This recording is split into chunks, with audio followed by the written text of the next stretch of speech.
예전에 유행했던 유머 시리즈 가운데 손오공과 사우정 시리즈가 있는데 그 중에 하나입니다. 어느 날 취업을 해서 두 사람이 면접을 보러 갔습니다. 사우정을 걱정한 손오공이 먼저 면접을 치른 후에 사우정에게 이제 면접 내용을 그대로 말해주기로 했습니다. 먼저 손오공이 면접을 치릅니다.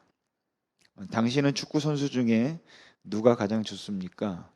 예, 전에는 차범근이었는데 지금은 박지성입니다. 그럼 산업혁명이 언제 시작됐는지 아십니까? 약 18세기 후반입니다. 그럼 당신은 UFO가 있다고 생각하십니까? 예, 과학적으로 밝혀지진 않았지만 아마 그럴 겁니다. 대기실에 떨고 있던 사우정은 면접을 보고 온 손오공이 이제 말한 대로 그 차례대로 외웠습니다. 그런데 면접관이 급한 일이 생겨서 다른 사람으로 바뀌었습니다. 당신의 이름은 뭡니까? 전에는 차범근이었는데 지금은 박지성입니다. 당신의 생일은 언제입니까? 약 18세기 후반입니다. 당신 바보요? 과학적으로 밝혀지진 않았지만 아마 그럴 겁니다. 이렇듯 질문에 맞지 않는 엉뚱한 대답을 하면 예전에 야, 너 사우정이냐? 그랬었죠.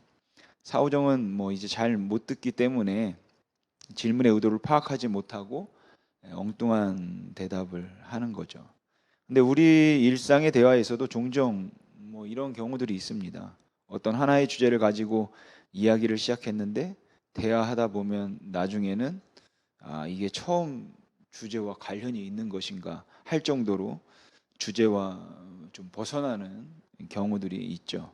그래서 어떤 분들은 남자들은 어떤 주제로 대화를 시작하든지 결론은 군대 이야기거나 아니면 학생 때 맞은 이야기 등의 영웅담으로 끝나고, 엄마들은 무슨 주제로 이야기를 시작하든지 자녀 문제로 끝나고, 연세가 높으신 분들은 정치 이야기로 거창하게 이야기를 시작해도 결론은 건강 문제로 대화를 끝낸다, 이렇게 말하기도 합니다. 근데 왜 대화의 주제가 산만해지는가 생각해 보면, 우선 이게 한 주제를 정하고 하는 백분 토론은 아니니까 그런 거겠죠. 그러니까 어떤 한 주제를 논하는 진지한 것이라고 생각하기보다는 그냥 가벼운 한담을 나누는 것 정도로 생각하기 때문에 그럴 것입니다. 그래서 그런 대화를 하면서 왜 대화의 주제를 흐리고 다른 이야기를 하냐라고 문제를 삼지는 않죠. 그냥 이런저런 일상의 이야기들을 나누고 그러다가 진지한 이야기도 하고 하는 겁니다. 하지만 어떤 특정한 주제에 대해서 정말로 알고 싶어서 그 이야기를 꺼냈다면, 근데 대화가 이리저리 왔다리 갔다리 한다고 하면, 정말 알고 싶고 말하고 싶은 게 있는데 그저 한담처럼 이런저런 이야기를 나눈다면 그건 너무 답답하고 이제 속상하겠죠. 또 하나 더 대화가 이렇게 진행되는 이유가 있다면, 그것은 남의 말을 들으려 하지 않고 그냥 자기 머리에 떠오르는 자기 말만 하려고 하기 때문일 수도 있을 것입니다. 아니면 꼭 하고 싶은 궁극적인 관심이 달라서 그런 경우도 있겠죠. 우리가 남의 말을 들으려 하지 않거나 아니면 남의 말의 의도를 파악하지 못해서 그 말과 전혀 다른 말을 하게 되기도 하지만, 사실은 관심이 다를 때도 사람들은 전혀 다른 말을 하게 되어 있습니다. 내가 이 이야기를 꼭 해야 되겠다고 하는 그 이야기에 대한 확신과 소신이 생기면 그 이야기를 너무 하고 싶기 때문에 다른 이야기를 들어도 자꾸만 대화를 이제 의도적으로 바꾸려 한다라는 것이죠. 하지만 그 주제에 별로 관심이 없는 사람이 듣기에는 자꾸 대화를 흐리고 딴소리 하는 것 같은 이제 느낌을 받게 되는 것입니다. 근데 오늘 본문의 대화도 이제 그런 게 아닐까 하는 생각이 좀 들었습니다. 그래서 오늘 본문은 이제 우화적으로 구원론에 관한 말로 해석을 해야 할지, 아니면 이웃을 사랑하라고 하는 사회 정의적인 차원에서 본문을 해석해야 할지 의견이 분분하죠. 근데 제가 보기에는 예수님께서는 어떤 의도가 있어서 일부러 지금 전혀 다른 대답을 하고 계시는 게 아닐까라는 생각이 들었습니다. 어떤 율법 교사가 예수님을 찾아왔죠. 그리고 질문을 했습니다. 선생님, 내가 무엇을 하여야 영생을 얻을 수 있겠습니까? 근데 예수님의 대답이 좀 시큰둥하죠. 율법에 무엇이라 기록되어 있느냐? 여러분, 예수님께서 율법 교사에게 이렇게 말씀하신 것은 너는 이미 답을 알고 있으면서 왜 묻냐? 그런 의도인 것입니다. 역시 율법 교사는 잘 알고 있었죠. 그래서 그가 말하기를 마음을 다하고 목숨을 다하며 뜻을 다하여 주 너의 하나님을 사랑하고 또한 내 이웃을 내 자신같이 사랑하라 하셨습니다라고 이제 대답을 합니다. 그러니까 이건 하나님을 마음과 목숨과 힘과 뜻을 다해서 사랑하고 이웃을 내 몸같이 사랑하면 영생을 얻을 수 있습니다라는 것이에요. 그가 이렇게 잘 알고 있으면서 예수님에게 질문한 것은 예수님을 시험하려고 이 질문을 했다라고 성경은 말합니다. 그런데 여러분, 이 율법 교사가 예수님을 시험한 이유가 예수님이 영생을 얻는 길을 알고 있을까, 알지 못할까 라는 것을 시험한 것이라고 여러분 생각하십니까? 그렇지 않습니다. 그가 이 시험을 한 것은 내가 의로운 사람이라 영생을 얻을 만한 사람이라는 것을 예수가 알고 있을까, 모르고 있을까, 그것을 시험하기 위해서였습니다. 그러니까 그가 한 시험은 정말로 영생을 알고 싶은데 그 답을 예수님이 알고 계실까라는 것을 묻고 있는 것이 아니라 내가 의로운 사람이라는 걸 예수가 알까? 이것을 확인해 보고 싶었다라는 것이죠. 그럼 여러분, 그가 정말로 자신이 의인이라고 생각을 해서 나는 의로운데 예수님, 내가 의로운 사람인 거 아십니까? 라는 의도에서 이런 질문을 했다면 예수님께서 아니, 너는 의인이 아니지 라고 말씀을 해 주셔야 되지 않습니까? 근데 오히려 예수님께서는 내 대답이 옳다, 그러니까 가서 그대로 행하라 라고 대답하십니다. 근데 이것은 우리가 익히 알고 있는 바로는 정답이 아니죠. 보통 우리에게 찾아와서, 여러분에게 찾아와서 어떻게 하면 영생을 얻을 수 있을까요? 라고 물으면 여러분 뭐라고 대답하시겠습니까? 예, 그렇죠. 주 예수를 믿으세요. 그래서 당신은 거듭나야 합니다. 이 복음의 예라고 대답하시고 예수님을 주님으로 영접하십시오. 그러면 구원을 받습니다. 요한복음에서 예수님께서 말씀하신 것처럼 내가 곧 길이요 진리요 생명이니 나로 말미암지 않고는 아버지께로 갈 자가 없다. 나를 주라고 고백하고 나를 믿는 자가 영원한 생명을 얻는다. 여러분, 이게 정답 아닙니까? 근데 예수님께서는 내 대답이 옳으니까 가서 그대로 행하라 라고 말씀을 하시죠. 그러자 율법 교사는 예수님이 자기를 인정했다고 생각했던 것 같아요. 그래서 자기가 옳다는 것을 조금 더 확인하기 위해서 적극적인 질문을 하죠. 그러면 누가 우리의 이웃입니까? 근데 여러분, 내 이웃이 누구입니까? 라고 묻는 질문이 왜 자기를 의롭게 보이는 질문인가요? 그건 이 율법 교사가 자기가 이웃을 사랑한다는 걸 확신했기 때문입니다. 자기는 이웃을 사랑하고 있어서 영생을 얻는데 아무 문제가 없다고 생각하기 때문이에요. 여러분, 사실 이웃을 사랑하라는 말씀은 누가 우리의 이웃인가 라는 것을 정의하기에 따라서 어쩌면 아주 쉬운 계명이 될 수도 있습니다. 여러분, 살인자가 우리의 이웃이 될 수 있습니까? 동성애자가 우리의 이웃이 될 수 있습니까? 끊임없이 문제를 일으키고 나를 괴롭히는 사람이 이웃이 될 수 있나요? 하나님을 대적하고 핍박하는 사람들이 우리의 이웃이 될 수 있습니까? 유대인들은 그들은 이웃이 될 수 없다고 생각했습니다. 그들에게 이웃이 될 수 있는 사람은 이웃이 될 만한 자격을 갖춘 사람이어야만 했습니다. 그렇기 때문에 유대인들에게는 사마리아 사람은 이웃이 될 수 없었습니다. 세리도 이웃이 될 수 없었고 창기도 이웃이 될 수 없었습니다. 그들에게는 가난한 사람도 이웃이 될 수 없었고 병자들도 장애인들도 이웃이 될 수 없었어요. 왜냐하면 가난과 장애는 죄로 인하여 하나님이 내리신 저주라고 생각을 했고 하나님께서 주신 벌이라고 생각을 했기 때문에 하나님이 벌을 내린 그 가난한 자를 사랑한다는 것, 그것도 하나님의 뜻에 어긋난다라고 생각했기 때문에 그런 것이죠. 그러니까 어떤 사람들이 이웃인가 하면 어느 정도 신앙적인 품위와 인격적인 수준이 맞는 사람들이 이웃인 것입니다. 그게 다르면 그 사람들은 이웃이 아니라 그냥 어떻게 보면 구제의 대상일 뿐인 것이죠. 그들은 내가 섬겨주고 도와줘야 할 필요가 있는 사람들이지만 그들이 내 삶의 영역으로 들어와서 우리라고 하자고 하면 안 되는 사람들이라는 것이에요. 그래서 그들은 이웃을 사랑한다는 게 그렇게 어려운 일이 아닌 것이죠. 나와 비슷한 수준의 비슷한 영적인 입장에 있는 사람들이 이웃이 될 수 있기 때문입니다. 물론 유대인들도 같은 유대인들을 사랑하기 때문에 애를 쓰고 유대인들 중에 가난한 사람들을 돕기 위해서 기부를 많이 하기도 하고 그들을 도와주기도 했던 것은 사실입니다. 그러나 이미 말씀드렸던 것처럼 그들을 이웃이고 함께 할 수 있는 사람이라고 생각해서 그런 것이 아니라 오히려 그냥 내가 받은 특권을 좀 나눠준다는 정도에서 그렇게 선행을 했던 것이죠. 그렇게 자신은 이웃을 사랑하고 있다는 확신을 가지고 누가 나의 이웃입니까? 누가 우리의 이웃입니까? 라고 물었던 율법 교사에게 예수님께서는 파격적인 대답을 하시죠.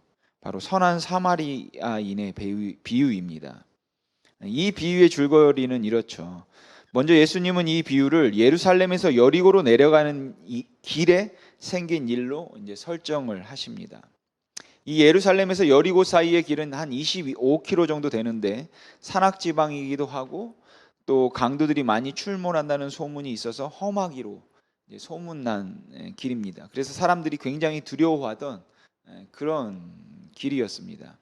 그런데 한 사람이 예루살렘에서 여리고로 내려가다가 그 길에서 강도를 만나서 거의 죽게 되었죠. 그리고 그 앞으로 제사장이 지나갔고 또 레위인이 지나갔습니다. 여러분, 그 당시 여리고는 제사장과 레위인들이 많이 모여 살던 도시입니다. 그러니까 제사장과 레위인이 예루살렘에서 여리고로 내려가는 길이었다면 그것은 제사를 마치고 돌아가는 길인 것이죠. 그러니까 제사를 드리면서 하나님을 마음과 목숨과 힘과 뜻을 다해서 사랑하라라고 하는 이 말씀을 실천하고 이제 내려가는 사람들인 것입니다. 그렇게 그들은 종교적인 의무를 다 마치고 집으로 돌아가는 길인데 그런 중에 강도 만난 사람을 본 것이에요. 그런데 제사장도 레위인도 선뜻 다가가서 그를 도와주지 않았습니다. 물론 마음속으로는 그 강도 만난 사람을 불쌍히 여겼을지 모르지만 안 도와줬죠. 도와주다 자신도 강도를 만날까봐 두려워서 그랬는지, 성전 일이 너무 피곤해서 그랬는지 도와주진 않았습니다. 근데 예수님께서 일반 유대인들이 아니라 제사장과 레위인들을 의도적으로 설정하신 것을 보면 이건 단순히 두렵고 피곤해서가 아니라 종교적인 이유를 염두에 두고 말씀하셨다고 이제 보는 것이 더 맞겠죠. 그러니까 예수님께서는 이들이 하나님을 마음과 뜻과 정성을 다해서 사랑하는 일을 다 하고 난 다음에 내려가는 길에 이웃이 강도를 만났는데 그 강도 만난 사람을 보고 그냥 지나쳐 버린 것이고 그렇게 그냥 지나쳐 버리면서도 나는 하나님을 마음을 다해서 뜻을 다해서 사랑했기 때문에 영원한 생명을 얻는데 아무 문제가 없다고 생각하고 있는 것을 전제하고 이 말씀을 하고 계신 것입니다.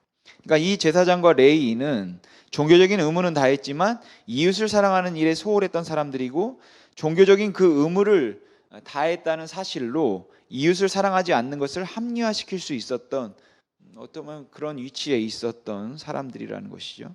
그렇게 도와주지 않는 제사장과 레위인을 말씀하시고 난 후에 예수님은 그 강도 만난 사람을 도와준 이제 사마리아 사람을 말씀하시죠. 그렇게 선한 사마리아인의 비유를 다 마치면서 예수님은 누가 우리의 이웃입니까? 라고 물은 율법 교사에게 네 생각에는 세 사람 중에 누가 강도 만난 사람의 이웃이 되겠느냐라고 반문을 하시죠. 여러분, 이 질문은 누가 우리의 이웃입니까? 라고 묻던 그 율법 교사에게 강도 만난 사람은 누구를 이웃이라고 생각하겠느냐? 라고 물으시는 겁니다. 그리고 이건 오늘날 교회의 현실도 마찬가지다라고 생각해요. 교회에게 누가 우리의 이웃입니까? 라고 묻는다면 교회는 어떻게 대답할까요? 아마 대부분 뭐 가난한 사람, 소외된 사람, 아픈 사람, 노인들, 우리 주위에 있는 그런 사람들이 우리의 이웃입니다라고 대답하겠죠. 그런데 문제는 뭔가 하면 우리는 그들을 이웃이라고 이야기를 하는데 예수님의 질문은 가난하고 병들고 소외된 사람들이 누구를 이웃이라고 생각하겠느냐라고 물으시는 거예요. 우리는 가난하고 아프고 소외된 사람들을 이웃이라고 말하지만 그 가난하고 소외된 사람들을 찾아가서 누가 여러분의 이웃입니까? 라고 물었을 때 교회라고 말할까요? 우리는 계속해서 소외된 사람이 이웃이라고 말하지만 그들은 우리를 이웃이라고 생각하지 않는다라는 것이죠. 우리는 이 세상의 빛이라고 말하고 이 세상을 사랑한다고 말하고 이 세상에 있는 모든 죄인들과 소외된 사람들을 사랑해서 그 죄인들과 소외된 사람들과 악에 빠진 사람들이 하나님께로 돌아오기를 위해서 우리는 눈물로 기도한다고 말하고 있는데 그들은 교회를 이웃이라고 생각하지 않는 안타까운 현실이 오늘날의 기독교의 현실일지도 모르겠습니다. 특히 코로나로 어려운 이 시기에 더욱 그러해 보여요. 우리는 선행은 구원받는 사람들에게 볼 수 있는 아주 자연스러운 열매라고 말을 하면서도 그 열매를 맺는 것보다는 어떻게 하면 구원을 받을 수 있을까라는 것에 집중하고 있는 것이 오늘날 교회 현실이죠. 선행이 믿음의 결과라는 말에는 아무도 이의를 제기하지 않지만 선행을 보여야 할 절대적인 이유를 말하지 않아서 선행은 일종의 선택처럼 간주되고 있는 것이 오늘날 교회의 현실이라는 것입니다. 그래서 이 선한 사마리아인의 비유를 우화적으로 해석하기도 하는 것이에요. 왜냐하면 어떻게 하면 영생을 얻을 수 있습니까? 라고 묻고 있는 율법교사의 질문에 예수님께서 선한 사마리아인의 비유를 말씀하셨기 때문이거든요. 즉 영생을 얻는 방법을 아는 것이 무엇보다 중요하고 본질적이라는 질문이라고 생각해서 오늘 본문을 우화적으로 이제 해석을 하게 된다라는 것이죠. 여러분들도 한 번쯤 들어보셨겠지만 우화적으로 해석을 하는 사람들의 전형적인 해석은 이렇습니다. 여기 선한 사마리아인은 예수님을 가리킵니다. 강도 만난 사람은 죽음을 향해 가고 있는 세상에 있는 잃어버린 사람들입니다. 상처에 기름을 발랐다는 말은 성령을 통해서 치유하신다는 말이고 강도 만난 사람을 데리고 갔던 여관은 교회를 가리킵니다. 그 여관 주인에게 동전 2개를 주었는데 그 동전 2개는 신약과 구약을 가리키고 그렇다면 이제 여관 주인은 당연히 목사겠죠.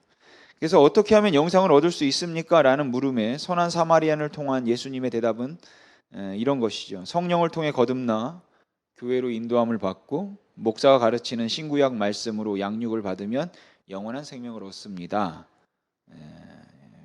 이렇게 되는 것입니다. 굉장히 그럴듯합니다. 하지만 이런 우화적인 해석은 근거가 좀 희박하다라는 것이죠. 동전 2개가 신약과 구약을 의미하는지 아니면 그 동전 2개가 고기와 밥을 의미하는지 그건 아무도 모르죠. 여관이 교회를 가리키라는 말도 그렇듯하게 들릴지는 몰라도 본문에는 그 어떤 힌트도 나와 있지 않습니다. 게다가 예수님께서 어떻게 하면 영생을 얻을 수 있을까라는 질문에 이렇게 미로를 찾아가듯이 어렵게 답을 말씀하지는 않았을 것 같아요. 그런데 오늘 본문을 보면 예수님께서는 어떻게 하면 영생을 얻을 수 있습니까? 를 물었는데 그건 이웃을 사랑하는 것인데 소외된 사람과 아픈 사람과 강도 만난 사람을 도와주는 것이다 라고 말씀하고 계셔서 그러면 선을 행하면 구원을 받는 겁니까? 라는 의문을 가질 수 있으니까 이게 질문과는 전혀 다른 대답을 하고 있는 것 같다라는 것이죠. 그러니까 이제 그 질문과 맞게 우화적인 해석을 하게 되는 것입니다. 예수님께서 사오종처럼 질문하는 사람의 의도를 모르셨을 리 없고 남의 말을 듣지 않고 자기 말씀만 하는 분이 아닐 텐데 그런데 예수님께서 이렇게 엉뚱한 대답을 하셨다면 여기에는 예수님의 의도가 있는 거겠죠.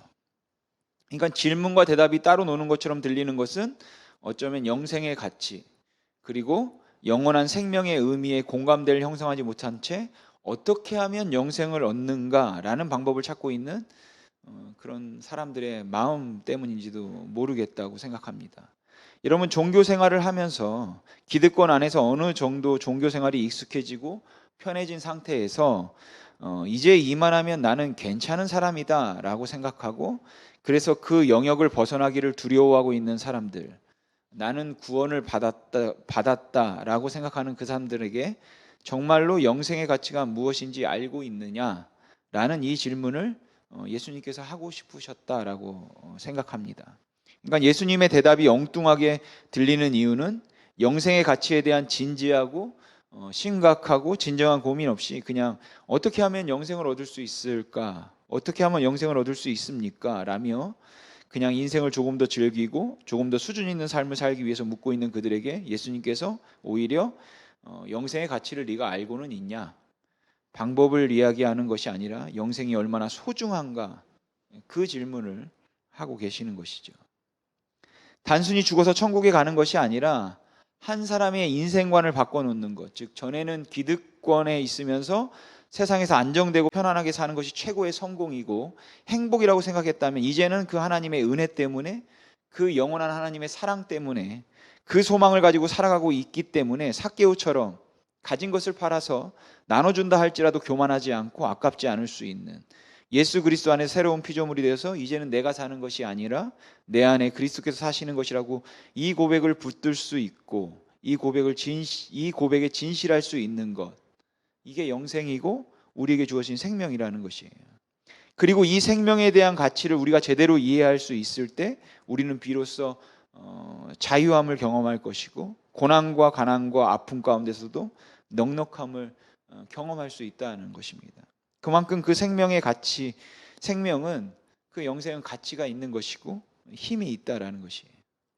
저는 교회가 영생을 얻는 방법에 대해서 정말 많은 말을 했다고 생각합니다. 길거리에서 또 지하철에서 예수 천당을 외쳤고 아무 곳에서나 전도지를 들고 예수를 믿으면 구원받는다고, 그래서 예수 믿는다는 그 동의를 얻어내기 위해서 무진 애를 썼죠.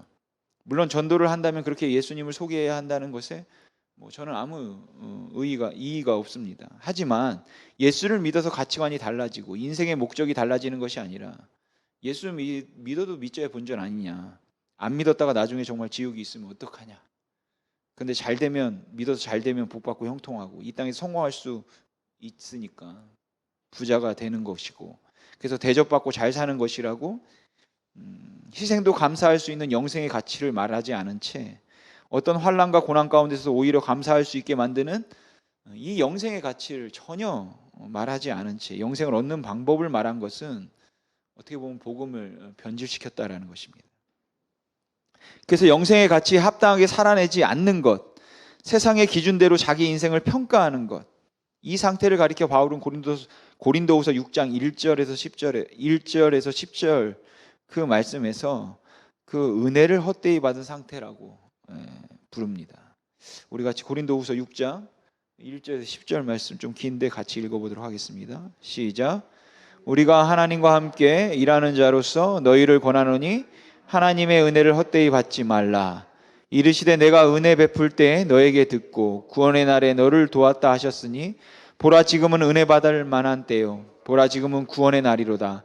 우리가 이 직분이 비방을 받지 않게 하려고 무엇에든지 아무에게도 거리끼지 않게 하고 오직 모든 일에 하나님의 일꾼으로 자천하여 많이 견디는 것과 환난과 궁핍과 고난과 매 맞음과 갇힘과 난동과 수고로움과 자지 못함과 먹지 못함 가운데서도 깨끗함과 지식과 오래 참음과 자비함과 성령의 감화와 거짓이 없는 사랑과 진리의 말씀과 하나님의 능력으로 의의 무기를 좌우에 가지고 영광과 욕됨으로 그러했으며 악한 이름과 아름다운 이름으로 그러했느니라. 우리는 속이는 자 같으나 참되고 무명한 자 같으나 유명한 자요 죽은 자 같으나 보라 우리가 살아있고 징계를 받은 자 같으나 죽임을 당하지 아니하고 근심하는 자 같으나 항상 기뻐하고 가난한 자 같으나 많은 사람을 부요하게 하고 아무것도 없는 자 같으나 모든 것을 가진 자로다. 아멘. 여러분, 바울이 은혜를 헛되이 받지 말라고 한 말은 단순히 어떻게 구원을 받는가, 구원을 받기 위해 합당한 은혜가 무엇인가 라는 것을 말하는 것이 아니라 구원받은 사람에게 합당한 삶의 자세가 도대체 무엇일까 라는 것을 말하고 있는 것입니다. 좀 더 설명을 드리면 앞서 이미 말씀드렸던 것처럼 교회는 예수를 믿는다는 것은 단순히 지적인 동의에 의해서 천국에 들어가는 그 자격을 공짜로 얻는 것이라고 생각하게 만들므로 이 은혜를 싸구려 은혜로 만들어 버렸다는 것이죠. 물론 예수 그리스도를 믿기만 하면 구원에 들어간다는 것이 그게 공짜 은혜라는 것이 틀림없는 사실인 것은 맞습니다. 그런데도 왜 이게 싸구려 은혜일까요? 그것은 그 가치가 이 땅에 있는 풍요로움에 못 미치는 것처럼 여겨지기 때문에 그렇습니다. 그 영생의 가치가 그만큼 소중하게 여겨지지 않고 있다는 것 때문에, 그렇게 소개하지 않았다는 것 때문에 그렇다는 것이에요. 그러니까 은혜를 헛되이 받지 말라는 말은 이 놀라운 구원의 은혜를 받고도 여전히 세상이 전부인 것처럼 살지 말라는 것입니다. 천국 가는 건 천국 가는 거고, 이 땅에서는 뭐 그것과는 별개로 살아야 된다고 생각하지 말라는 것이에요. 우리가 영원한 하나님 나라를 소유했다면 그 하나님의 나라 때문에 우리에게 주어진 인생을 전혀 다른 각도에서 바라볼 수 있어야 한다는 것을 말하고 있는 것입니다. 그러니까 이 세상에서 얼마나 잘 나가고 얼마나 좋은 배경을 가지고 있는가로 자신의 삶의 가치를 판단하지 말고 주어진 모든 것을 하나님의 관점에서 보라고 말하는 것입니다. 그런데 참 그렇게 살기가 쉽지가 않죠. 저도 그렇습니다. 지금까지의 사역을 돌아보면 나를 기쁘게 만들고 또 웃게 만들고 했던 그 모든 일들은 사람들이 나를 알아준다고 생각할 때였습니다. 그러니까 그런 것들이 결국은 세속적인 가치관인데 어떻게 보면 아주 그럴듯하게 미화시켜가지고 노골적으로 드러내지는 않지만 인정받기를 원했던 것이다라는 것이 세상에 있는 것들이죠. 진정으로 내 안에 있는 예수 그리스도의 그 은혜 때문에 예수 그리스도가 나를 위해서 십자가에 죽으심으로 나에게 생명을 주셨는데, 그 영원한 생명은 이 땅에서 내가 누릴 수 있는 그 어떤 것보다 더 소중한 것이어서 내 목숨을 걸고서라도 이 사랑과 이 은혜와 이 복음의 능력을 내가 평생을 전하며 살겠다고 다짐했던 그 첫 마음을 내가 놓치지 않고 오직 예수 그리스도 때문에 삽니다 라는 이 고백을 붙들고 살았던 것이 아니라는 것이. 근데 그랬던 이유는 제가 그 은혜를 그렇게 소중하게 여기지 않았기 때문인 것이죠. 여러분, 우리가 무명한 자 같으나 유명한 자요, 죽은 자 같으나 살아있고, 우리가 근심하는 자 같으나 항상 기뻐하고, 가난한 자 같으나 많은 사람을 부유하게 하는 자라는 이 고백은 단순히 이 땅에 사는 동안에 많은 것을 가졌지만 겸손하게 행한다는 고백이 아니라 세상에 있는 것들이 아닌 그 영원한 생명에 의해서 삶의 질을 결정하겠다는 고백인 것입니다. 내가 이래 보여도 사실은 실력과 능력을 갖춘 사람이니까 우습게 보지 말라는 말이 아니라, 세상에서는 정말로 보잘것없어서 여기저기 매를 맞고 헐벗고 굶주리며 살아도 나는 하늘에 소망을 두고 사는 사람입니다 라는 그 고백이라는 것이죠. 여러분, 그가 얼마나 부유한 자인가, 그가 얼마나 가난한 자인가, 이건 중요하지 않습니다. 그런다고 우리가 이 세상을 살아갈 때 요구되는 일상에 필요한 것들의 가치를 다 무가치한 것으로 여기고 금욕적으로 살라는 말씀을 드리는 게 아닙니다. 그 모든 것들이 나름대로 가치가 있고 필요하죠, 우리가 삶을 살아가는데. 그렇지만 우리가 소유한 그 영원한 생명에 비하면 아무것도 아니라는 것이에요. 그래서 없는데 견딜 수 있는 것이고 있는데 교만하지 않을 수 있는 것이죠. 그 생명의 가치가 너무 크기 때문에. 13세기 최고의 신학자이고 철학자였던 토마스 아퀴나스는 아주 화려한 가문의 부잣집 아들로 태어났습니다. 그런데 그 토마스는 어릴 적부터 그런 화려하고 풍요로운 삶에 마음이 끌리지 않았다고 해요. 그는 어릴 적부터 수도사가 되고 싶어 했습니다. 당시에는 수도사가 된다는 것이 최고의 영예였고 또 큰 명예와 재물을 얻을 수 있는 그러한 위치였기 때문에 아버지는 큰 수도원의 원장이 될 수 있다면 그것도 나쁜 일은 아니겠다 생각해서 찬성을 했습니다. 그런데 토마스는 탁발 수도사, 즉 거짓 수도사가 되기를 원했습니다. 이에 너무 실망한 아버지와 형들이 그의 마음을 돌이키기 위해서 그를 골방에 가두었습니다. 그리고 때로는 골방에 가둬놓고 때리기도 했습니다. 또 어느 때는 아름다운 여인들과 화려한 것들로 그를 유혹하기도 했습니다. 그렇게 아름다운 여인들과 화려한 것들로 유혹을 하기도 하고 어느 때는 골방에 가두어서 아주 힘들게 만들기도 했지만 어떤 것도 그 토마스의 마음을 바꿀 수 없었습니다. 그는 진실로 하나님을 알고 싶어 했다라는 것이죠. 여러분, 토마스 아퀴나스가 아무것도 없는 자 같으나 모든 것을 가진 자인 것은 부잣집 아들임에도 불구하고 가난을 자처했기 때문이 아닙니다. 그를 모든 것을 가진 자라고 부를 수 있는 것은 그가 예수 그리스도를 소유했기 때문에 그럴 뿐인 것입니다. 그는 13세기 가장 유명한 최고의 철학자이자 신학자가 되었습니다. 그가 철학자이자 신학자가 되었기 때문에 무명한 자 같으나 유명한 자가 아닙니다. 그런 유명한 사람이 되지 않았어도 그는 유명한 사람이죠. 왜냐하면 예수를 그가 소유했기 때문입니다. 여러분, 한 사람을 무명하지만 유명하게 만들고 근심 가운데 있지만 기뻐하게 만들고 아무것도 없지만 모든 것을 가진 자로 만드는 것은 감추어진 실력이나 재력, 가능성이 아니라 예수 그리스도인 것입니다. 그리고 그를 통해서 우리에게 주신 바로 그 생명 때문인 것이죠. 여러분, 한번 조용히 생각해 보시기 바랍니다. 이 은혜가 싸구려 은혜가 아니라면 이 은혜보다 더 확실하게 우리에게 살아야 할 이유를 제공하는 것이 어디 있겠으며, 이 은혜보다 더 강력하게 부함과 가난한 중에 감사하며 섬김의 삶을 살게 만드는 힘이 도대체 어디에 있겠습니까? 오늘 본문에서 예수님께서 영생을 얻는 방법을 묻는 교만한 율법 교사에게 선한 사마리아인의 비유로 대답을 하셨습니다. 여러분, 이건 사회 정의를 실천하면 구원을 받는다, 그런 이야기가 아닙니다. 예수님께서 선한 사마리아인의 비유로 말씀하시는 것은 선행이 영생을 얻는 자에게 필요하다는 말씀을 하기 위한 것도 아닙니다. 이 대답은 종교적인 기득권 안에 있으면서 그 신분과 지위에서 구원을 받은 줄 알고 그들이 현재 누리고 있는 그 종교적 혜택, 재정적 혜택이 하나님의 사랑을 받은 증거라고 여기는 사람들에게 진정한 구원의 가치는 그런 데 있는 것이 아님을 말씀하시는 것이에요. 가난한 사람을 도와주는 것이 구원을 받는 방법이라는 말씀이 아니고, 가난한 사람을 보면 그냥 지나칠 수 없을 만큼 변화되는 가치관, 나누어줘도 괜찮다고 말할 수 있는 그 확실한 생명에 대한 확신이 있냐라는 것입니다. 한국 기독교 초기 그 1900년대에 종순일 씨라고 하는 강화 홍익교회 교인분이 계셨습니다. 그분이 예수를 구주로 영접하고 난 후에 내가 예수를 믿었다는 것이 무엇인지 그 의미를 알았던 사람인 것 같아요. 그분이 하루는 마태복음 18장을 읽는 중에 거기에 1만 달란트 빚을 탕감받는 사람의 비유를 읽으면서 마음의 감동을 받습니다. 아, 내가 정말로 하나님으로부터 정말 큰 은혜를 받았구나라는 것을 느꼈다고 해요.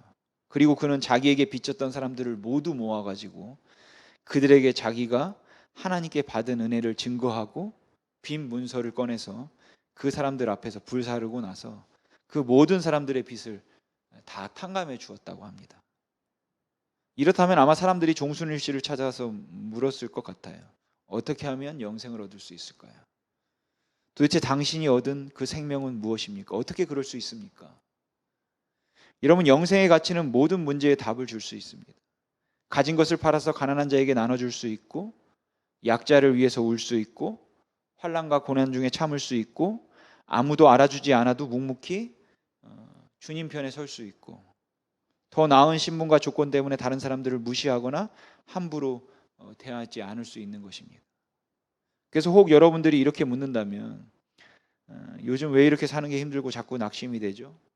이렇게 묻는다면 그 대답은 예수님이 우리를 위해 죽으셨습니다. 목사님 너무 힘들고 너무 지쳐요. 왠저쯤이면 하나님께서 이 코로나 이전으로 돌아가게 해주실까요? 언제쯤 내 상태를 좀 회복시켜 주실까요? 너무 힘듭니다. 그렇게 물어도 그 대답은 예수님이 우리를 위해 죽으셨습니다. 너무너무 아파서 너무 힘든데 도대체 하나님께서 언제까지 나를 이 환난과 고난 가운데 두실지 모르겠습니다. 어떻게 하면 좋을까요? 하나님이 사랑하셔서 독생자를 주셨습니다. 왜 내 인생은 되는 일이 이렇게 하나도 없고 우리 자녀들은 왜 이렇게 버겁고 힘들게 살아야 되는 거죠? 그래도 그 대답은 하나님이 우리를 사랑하셔서 독생자를 주셨습니다. 여러분, 이게 엉뚱한 대답입니까? 아니면 이게 정답입니까? 예수님께서는 지금 선한 사마리아 사람의 비유를 통해서 이 말씀을 하고 계신 것입니다. 너무 아파요. 주님이 말씀하신 내가 너를 위해 죽었다. 왜 이렇게 나는 가난을 이기지 못하고 왜 이렇게 힘든 거죠? 주님이 말씀하십니다. 내가 너를 위해 죽었다.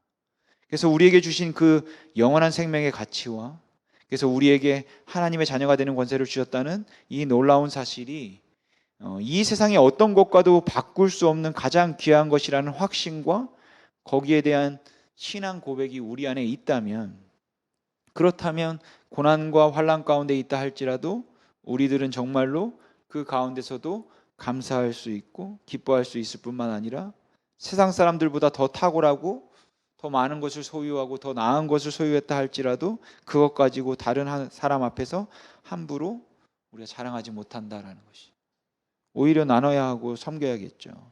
영생의 가치 때문입니다.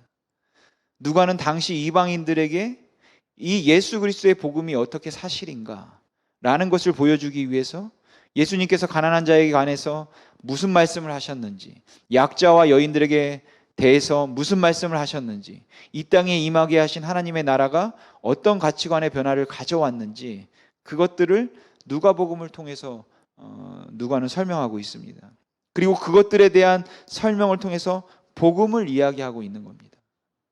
일반 사람들은 도저히 포기할 수도 없고 놓을 수도 없는 세상의 가치를 가감히 내려놓고 가난한 자들과 병든 자들의 편에 설 수 있었고, 자기가 누리고 있던 그 기득권과 안정을 결코 누리려 하지 않았다면, 예수 때문에 그것을 포기한 사람들이 있었다면 누가는 당시의 이방인들에게 이렇게 말하는 거죠. 이들이 믿는 예수가 진짜가 아니겠냐. 누가는 이방 세계를 향하여서 이게 그런데 예수가 정말로 주가 아니란 말이냐, 정말로 예수가 하나님의 아들이고 예수님이 오심으로 임한 나라가 정말로 하나님의 나라가 아니란 말입니까? 가난한 자들에게 복음이 전파되고 약한 자들을 도와주고 그리고 외로운 자들과 소외된 사람들과 당시 로마 세계에서 소외될 수밖에 없고 무시될 수밖에 없는 그 사람들을 찾아가서 그들을 형제라고 부르고 그들을 감싸 안고 울고 그들을 도와주고 그들과 하나 되고 있는 이 모습이 이게 하나님의 나라가 아니란 말이냐, 그 나라를 가능하게 한 예수가 사실이 아니란 말이냐, 누가는 그 이야기를 하고 싶은 것이겠죠. 그래서 누가가 하고 싶었던 이야기는 사회 구원이 아니라 복음이었던 것입니다.